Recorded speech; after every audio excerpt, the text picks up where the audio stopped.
Good morning. It is the 25th of March, Monday. And when it's Monday, we are here as always to come every morning with the 0730 Mentorship Academy call. And this morning is no exception. I'm your host, Rev Walter, and today I'm going to be walking you through another of our lessons, Unleashing Your Destiny. Take action, be mad. Now, if you are joining us for the first time and you're watching this on my YouTube channel, just in case you haven't yet registered, please do so. Go over there immediately and register yourself by subscribing. So all you do is simply just subscribe, and that's found on your bottom.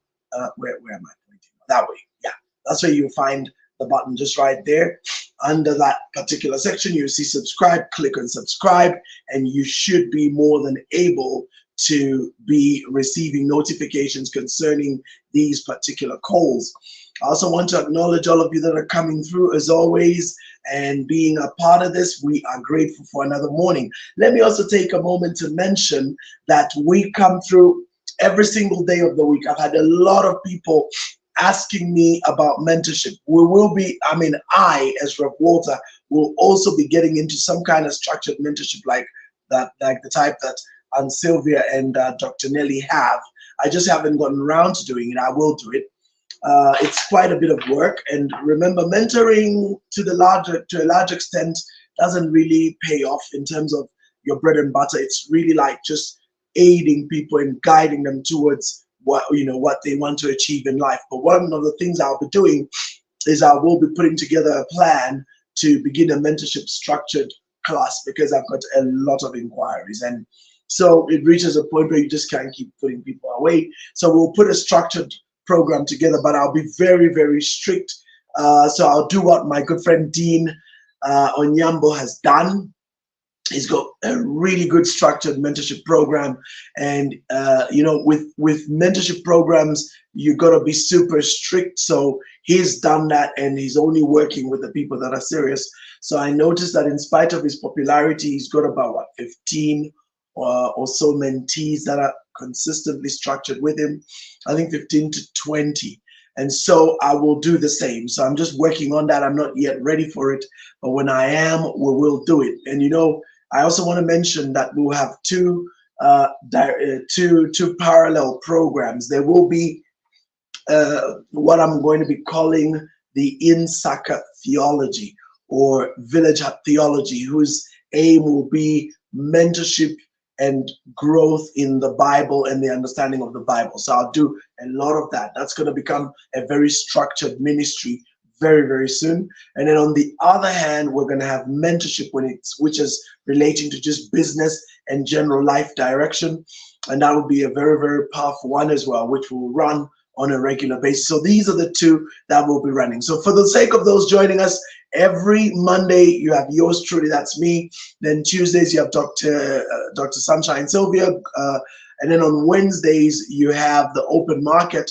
And then Thursday we have Dr. Nelly with Prosperity of Your Soul. And then on Friday we have Dr. Jackie with Health Tips. We've been having Dr. John Muvanga these last couple of weeks, which has been very exciting for a lot of people. This Friday we won't have a call because it'll be Good Friday. So, but whatever the case, we will be having these structured programs running on a regular basis to help you be able to know what you ought to do. Now, one other thing I should ask you all to do, please tag somebody, please get somebody on the call this morning. Let your friends know that we are on, so that they're able to benefit. The beauty about these is they're recorded, and so even when you don't catch this one, you can catch it later on as a recording. So if you're watching this as a recording, thank you for coming through and watching. Those who watch live, even better, because they get you off to a good start for the day. So let's quickly jump into the lesson today. Today, my lesson, sorry, by the way, pardon my voice. I have a flu. These change of weather, so it seems to have gotten the better of me. So you will bear with me today. If you keep seeing me blowing my nose or something, that's because I got a flu. So this morning, let me see if I can share my screen and we go straight into the training as always. And this morning, let me mention that we are continuing the series that we've been running for a while. If you've been following this these transmissions, and you know that we've been running with a very powerful series. And let me just, if I can get the video on. Let's see if that works. There you go. So we've been running with the Unleashing Your Destiny series, and we're looking at the 1-year strategic roadmap that's available. It's only available now, going at 50 kwacha instead of 100. So go through and get it. I hope I've still got the 50 kwacha set up. It might say 100. If it says 100, don't worry. Just pay 50, and then I'll sort it out. But I'm going to see if I can get it to be extended for the period. I thought I would have been done with this series by now, but it looks like I haven't. But nonetheless, get yourself a copy of this. So this is the one we're using. If you still haven't put your plan together, this is the chance for you to put your plan together for the year. So today we're looking at take action, be mad, make a difference. What will you do? So let's jump in that straight away. So first and foremost, have some goal-oriented objectives. So remember last week we looked at how to set goals, making sure they're smart. And then of course, Sylvia has got the ER as well, smarter goals. Now today I want to teach you about objectives. So an objective is something toward which effort is directed. So it's an aim. So you could also call it a goal or an end of action, but I prefer the aim or end of action. So while goals clearly define what success looks like, they tend to be broader and lack the how component in it. So you want the how for accomplishing those goals, whereas objectives answer the question of how very clearly. So an objective essentially is the answer to the how the goal is going to be achieved. So if your goals up there, underneath are what we call objectives. So objectives are short-term, strategy-based targets that will move you incrementally closer to your goal. And today I want to give a very, very practical example. And this here is important for you. Now, objective, like I say, something toward which effort is there. Did I just say the same thing twice? Oh, wait. Sorry. Okay, there it is. So I find creating weekly and monthly objectives is what works best for me, right? At the end of every quarter, after reviewing or setting my goals, I create my objectives for that month or week. So we're going to have these objectives that we run on a regular basis, and the aim and goal there is to ensure that we put those together, and they help you to kind of determine on a week-by-week basis, on a month-by-month basis, or on a quarter-by-quarter basis. They help you determine what you're really trying to do and where you're going with that. So now with objectives done, I then create my action plan. So I'm going to show you just now how an action plan looks like. You know, and Sylvia, through her Mindset Change program, has created a very powerful booklet, which is set in quarterlies. And that particular booklet in quarters really does the job for her. It's a really, really good one because it really helps you know at any given time what you're trying to achieve. I work very, very much with Google Tasks. I work with Google Calendar. I work with Outlook. So I've really customized these three, and they kind of give me a really, really good picture of what I'm trying to do. So at the end of the day, those actions are under each objective. Okay, so I continue to do this every day, ensuring ample time to get into the action items that will ensure I continue to meet my objectives and move closer to my goals. So let me show you this. So I want to show you a very practical example, okay? This is really, we're going to spend a bit of time on this slide. So let's imagine your goal is to open a new business that generates 30,000 kwacha in profits, okay, per month by middle of the year, and build it to cross the 100,000 kwacha in profit mark by December 31st this year. So let's imagine that's your goal, okay? You run a business and this is what you want to do. So let me show you how it would look like when you set your objectives in that whole setup. Like, how does it look exactly? Give me a moment.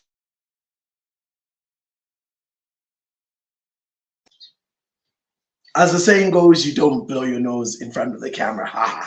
All right, so here's the objective. Okay, so January to June, what are the objectives under this goal? So number one, okay, this is so I want this now. If you are planning to start a business, if you are planning to get into any form of enterprise, I suggest you really pay particular attention to what I'm about to take you through.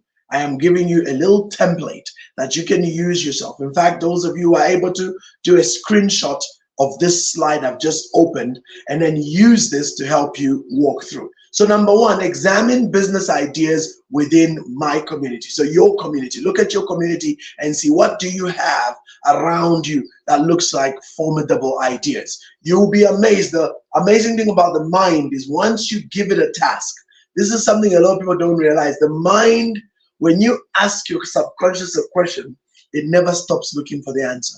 Even when you actively no longer are thinking about it. I'll give you a perfect example of that.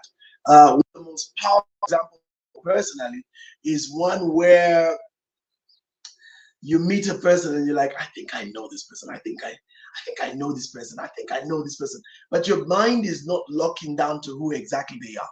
And then you forget about them. And then 2 days later you go, that's it. John. I knew John. That's when it hits you. But you met the person and you never knew who they were. But because you put that task to your subconscious mind, the subconscious mind starts to look for answers. The brain is very powerful. It will continue to search for answers even when you are no longer asking. That's why we actually teach as NLP teachers that it's very critical to be careful with what you ask your mind. Because whatever you tell your mind, it goes to work. Okay, I hope I've really hit home with that one. So whatever you tell your mind, it goes to work with it. And so if you're going to ask it the wrong questions, it'll give you the wrong answers. If you ask it the right questions, it'll give you the right answers. What do I mean by that? If you're going to ask negative things, the mind will give you back negative things. You will get back whatever you focus on. And so one of the most powerful things I've known and realized is the moment you tell your mind, what business can I start? You'll be amazed. All of a sudden, opportunities start coming. Like just literally dropping out of the blue, they start coming your way. Why? Because you trigger your subconscious mind to get to work. So that's why an idea is such a powerful thing. Because once you just put that idea in the mind of a person, they remain seeking that idea throughout without relenting. So examine business ideas within your community. Tell yourself, I want to start a business.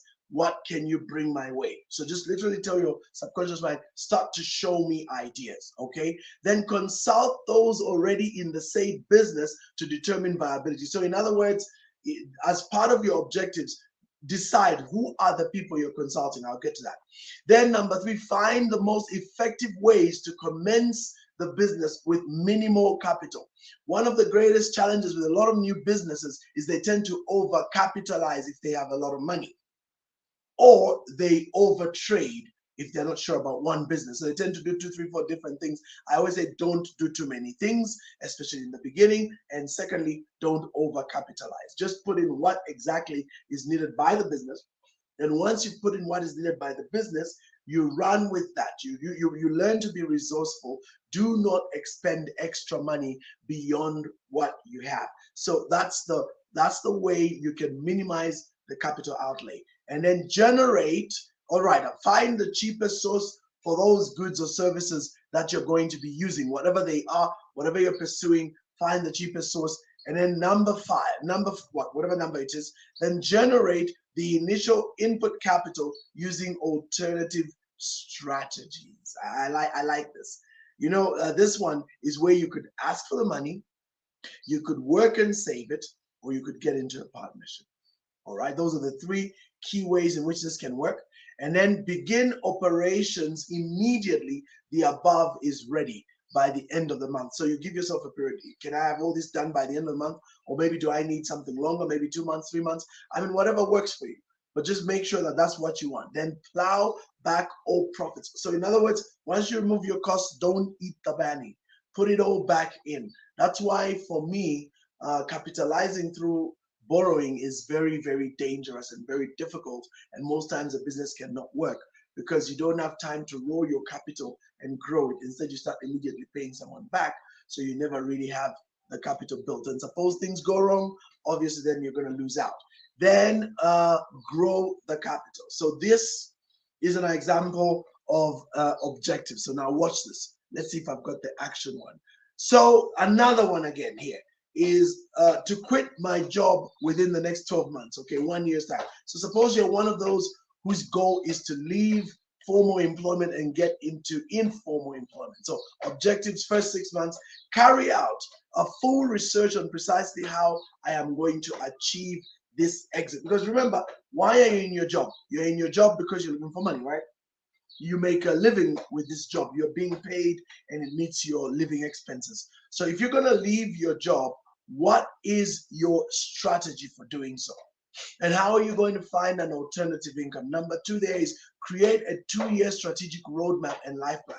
So that's where tools like this one that I've shared, which goes 50 for 50 kwacha, can become your tool to help you create a 2-year strategic roadmap. So this will really be your lifeline. And it's the one that will guide you and drive you in the right direction. Then create clear benchmarks and timelines for the above goal. So decide over these 2 years, first of all, how long will I do my research? There is something called analysis paralysis. So you don't want to take too long analyzing anything, but you want to give yourself some time to do enough research. And where possible, if you find the opportunities, carry out what we call due diligence. Do some due diligence to find out what are these businesses? Are they viable? Is there anybody successful? Can they show you what they're doing? Now, for example, many people have been approached over network marketing. I'm a very knowledgeable person on network marketing. I can tell you one of the most important questions you should be asking in network marketing are things like, who are the uplines? Who are the leadership? Who are the owners of the companies? Do they have certain basic registrations and certifications? What is the story with the supply of products? What is the support that the company offers to distributors? These are very important questions before you commit yourself to a 3-year or 5-year plan or whatever it is. You want to kind of make sure that that aspect is sorted out, because last thing you want is to be one of those people that finds themselves in a bit of a jam because the company didn't offer all these critical issues I have just outlined. So it's extremely important that the company does have all these. So these are just examples, by the way, of how you can carry out some basic due diligence. If you are planning to start a business in supply, for instance, you got to ask yourself, do you have a reliable source for your supply? You see, those are things that a lot of people miss out because they don't ask. They just jump in, they go do the tender, they get the offer, and they fail to deliver. There's nothing worse than failing to deliver, because what that does is it kills your credibility. And next time, no one's going to give you any business because you failed to deliver. I'll give you a very, very good example, and I can speak this openly because I'm seeing it. In fact, I'll write them on my socials. There's a company that's offering loans on Airtel. It's called, they use, their brand is Kafast Loan, but I think it's Premier Credit Zambia. Premier Credit have gone and gotten themselves onto Airtel, but the problem is they have not fixed their capacity. They've not created capacity to deal with customer service queries. And so what happens? What happens is when they've gotten into a glitch, which they did recently, they have failed to even respond to simple inquiries because they are overwhelmed. That's a classic example of biting more than you can chew. And so now they have a technical challenge, which is really messing them up.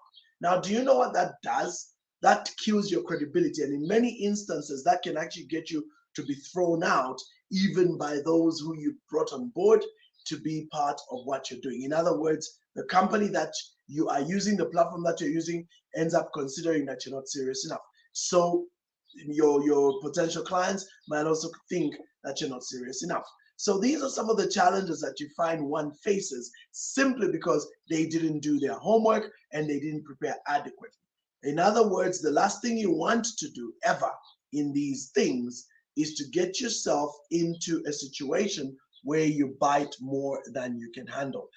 Do your due diligence, do your homework, make sure you got everything sorted out, and then at that stage, you can dare to go ahead and bring on board whatever it is that you think you are ready for. So most people aren't ready for that. So 2-year strategic roadmap really just speaks about having a proper plan in place. This booklet, stretch it by 2 years. So meaning you're looking at your short-term goals and your medium-term goals. Remember, short-term goals last up to 6 months. Medium-term goals last up to 2 years. So that's what you want to do, because that will put you in a far better place. Remember to create clear benchmarks and timelines for each one of those goals you set. And by the way, if you reach the end of a benchmark and you haven't achieved the goal, guess what? Move it forward. Who created that goal? You did. So don't shoot yourself. All you should do is just simply take that goal and move it to where it makes sense and then try and keep going. So those are some of the things that you should do. Now, another one I should be very quick about. I'll try my best to speak about this one as quickly as possible within the time allotted, are what we call critical success factors. So a critical success factor is a management term for an element that is necessary for an organization or project to achieve its mission. Now, to achieve their goals, they need to be aware about each, meaning key success factor and the variations between the keys and the different roles of key result areas. So let's look at 5 key success factors in business. Now, this will vary if you're doing other things, but for business, these are powerful. I think even for ministry and church, these are powerful. Associations, organizations, these are powerful. Individual, you could kind of personalize these, but they will not fit exactly. So anyway, so key success areas, factors rather, are strategic focus. That's number 1. So meaning leadership, management, and planning. These are critical. Okay, so you want some kind of strategic focus when it comes to how you run and establish your business. Then you want to make sure you get the right people. So that's another key success factor, people. So even though you have the focus, if you don't have the people, forget it. And remember, people is where you have personnel, you have staff, you have learning, you have development, and then there's another factor I've not included here, which is core, and that's culture. Because the people bring the culture with them. So, but the truth of the matter is that when it comes to culture, everything rises and falls on leadership. And you know what? Strategic focus and all those things mean zilch if your culture is rotten.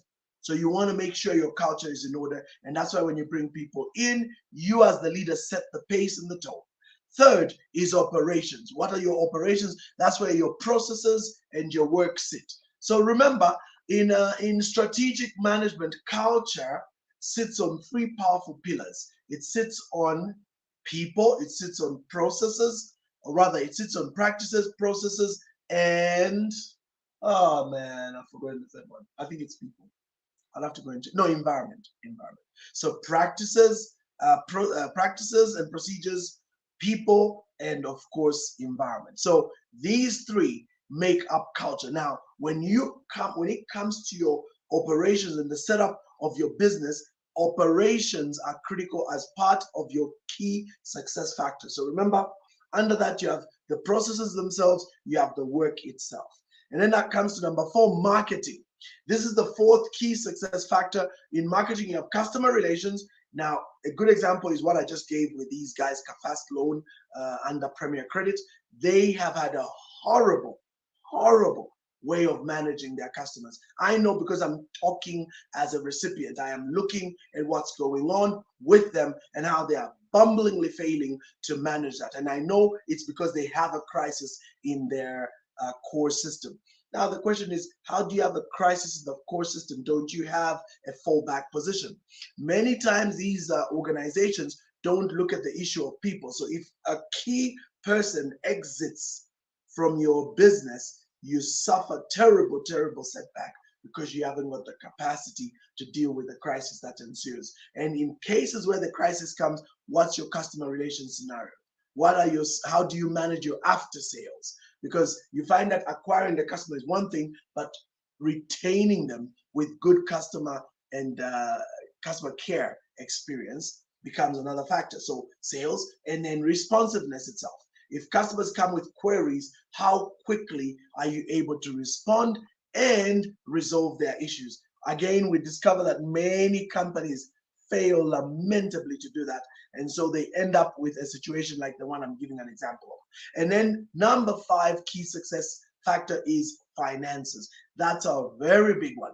A lot of people fail in this area because they don't manage their assets, facilities, equipment, and cash flow. And I think for me, the biggest is cash flow. Ask any business person that understands cash flow. This is the reason we employ. There are 2 people in a company that are critical to helping companies manage cash flow. The first is a good accountant. The second is a good procurement officer. So procurement officers help companies to minimize their cost of operations. Accountants help companies to manage their cash flow. You can have great sales and great business and great opportunities, but if you don't have cash flow, you will grind to a screeching halt. One of the reasons why mines are very difficult to run is because they are cash flow intensive. So many businesses have facilities. Like when you're a mine, you have a facility that's in the millions of dollars, which helps you to manage your day by day expenses. Because obviously, when they sell those minerals, they make back a massive killing. But the key is how they manage the day to day cash. So, cash flow. Cash flow is the interaction of expenses and income over time. That's my simple explanation, by the way. That's not the account's definition of cash flow. But for me, it's critical. In other words, if I have money, do I have money to manage all my expenses when they fall due? And do I manage to pay what I need to pay? All those accounts receivables when they fall due. So a lot of businesses are really bad at this. So for example, bad business people will look into their accounts on the second of the month and they see they have some good money, maybe 120,000 kwacha. They get excited, oh, we have some good cash in our account. But what they don't know is salaries fall on the 15th. And on the 15th, a quarter of that money is going to go to pay salaries. Okay, and so if there's no other income expected, or even if it's expected, we don't know if it will come or it won't. But when the 25th or the 15th or whatever date you pay your workers shows up, you want to make sure your workers are paid. You do not want a situation where when their salaries are due, you start telling them, hold on a little bit. That's bad cash flow management. And that's why accountants are usually in companies to guide companies and say, hey, we have a big payment due, and don't you get excited about the 250,000 kwacha in the account. We have 12 suppliers who are paying on a 30-day window. So the 30 days, to paying and invoicing thing, all that is about cash flow management. So when an accountant knows that they have payments that are due, they will manage the payment calendar vis-a-vis the income coming in. So this is an area. I tell you, I speak as an experienced businessman. Many businesses have ground to a halt. And let me give you typical examples of expenses that you can't avoid. One of them is transport. If you run any kind of business that's worth its salt, there's deliveries, there is transportation, you need that. Whether it's transport itself, whether it's fuel, whether it's operational money to facilitate the movement of equipment or whatever it is, transport is one of the most critical ones depending on what you do. The other one for people like us would be airtime, for you to make your calls, bundles for your internet. Because if these two things are off, how are you going to make your prospecting calls? How are you going to receive calls? How are you going to follow up? How are you going to do what you need to do? So you've got to make sure you've got enough money for your internet and for your phones without fail. Other expenses that may be critical are electricity. You want to keep the lights on. If you have an office and you've got to put electricity in there so that you run, you want that to be there. So there's a number of things where these are running expenses you can't avoid. Many businesses have what we also call operational daily expenses, whatever those are. So they have to have that cash every single day. I remember when we used to run a tailoring shop and fashion place, we used to have to buy a lot of daily requirements, thread, lining, interface, and a whole bunch of things in that space. These little small daily sundries, you had to have those. There's 2 meters of that, 5 meters of this, 10 meters of that. There's some threads, some what, some cotton, some what, blah, blah, blah, blah, blah. And you had to have these things every single day. So money would be withdrawn from the bank so that list is done. So money is collected, they go buy the things, they come, work begins. So you find if there is no money for those things, then there'll be a big problem. That means work that day would not happen. So you need to make sure that you had these things in place, and in that way you were able to operate. Sorry about that little notification. Here's the other one. These are called key result areas. Let me be real quick about them. We need to shut down. 5 key result areas are financial performance. So that means you're looking at revenue, profit margins, cash flow, and the return on investments. Very critical aspect to look for results. So when you're doing key performance indicators, these become the point on which you examine. Two, customer satisfaction. So your customer needs feedback and satisfaction levels to maintain and improve customer loyalty, retention, and overall experience. So for example, I'm giving this example once more of this company that I interacted with. They're having a big problem on the customer satisfaction index. Three, operational efficiency. So that means optimizing processes, workflows, and resource allocation to maximize productivity, minimize costs, and streamline operations. So instead of 10 steps, there should be 3 or 4. Instead of 2 weeks, you should cut it down to 1. Instead of using 20,000 kwacha, you use 6,000. What are the strategies to keep the costs as low and increase your efficiency? Number 4, employee engagement and development. That means monitoring employee satisfaction, motivation, and skills development to foster a positive work environment, enhance productivity, and reduce turnover. Meaning you don't want staff leaving all the time, because every time a member of staff leaves, you're literally starting from one again. So that's not something you want. And last but not least, innovation and growth. Okay, so encouraging innovation, creativity, and an adaptation to market trends to sustain long-term growth and competitiveness in the industry. So these, my friends, are examples of key result areas, and you can create what are called KPIs, key performance indicators. Put some actual KPI to each of these so that you monitor those, because that's what you want to monitor. And if you do so well, you will see success. And lastly, critical success activities. That's activities, something that is done as work for a particular purpose. And under each factor should be a specific activity. Each activity must lead to the achievement of the objective. The objective must answer towards the achievement of the goal. And let me close in the last 3 minutes with this one here. High payoff activities. We're big on this one in our team here in the 730 Mentorship Call. One of the most amazing truths is that the Pareto principle dictates that 80% of our results, in other words, if you look at the money you're earning, 80% of that money is coming from 20% of what you do. I'll say that again. If you look at the money you're earning, 80% of that money is coming from 20% of what you do. The 80% you do is what is generating 20%. So in short, you really want to identify what are your big payoff activities, and you want to focus on those, and then delegate, systemize, or automate all low value activities. So for example, mopping and cleaning the house, unless you do it for therapeutic reasons, because there are people who do certain things for therapeutic reasons, it gives them a great sense of satisfaction. So they may be gardening because they love to garden, okay? Or they clean because they love to clean. If this is therapy for you, fine. But if it's not therapeutic, delegate it. Have someone else do it, unless it's not possible because of where you are or what you do.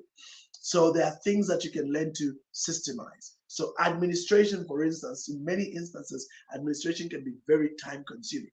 So you want to make sure you get in people who are going to do that for you, so that you focus on what is your 80%.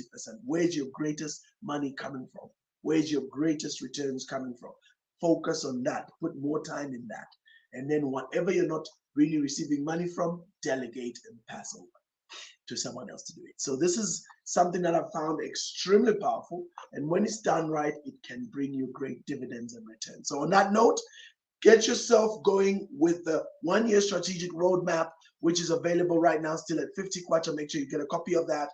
If you check the comments, you'll see the link where you can go and purchase a copy. If it gives you 100 kwacha, don't worry about it. Just pay 50 and we'll sort that out. But I will be going in there to make adjustments over that. So on that note, my friends, I want to thank you all for being a part of what we're doing here and for being a part of what we have been doing all this while. Tomorrow, we're going to be having Auntie Sylvia coming through. She's coming through and running her usual program, which is the Mindset Change program. And she will be coming with another riveting episode in that regard.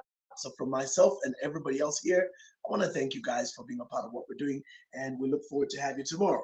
On that note, have a great day. Adios and God bless.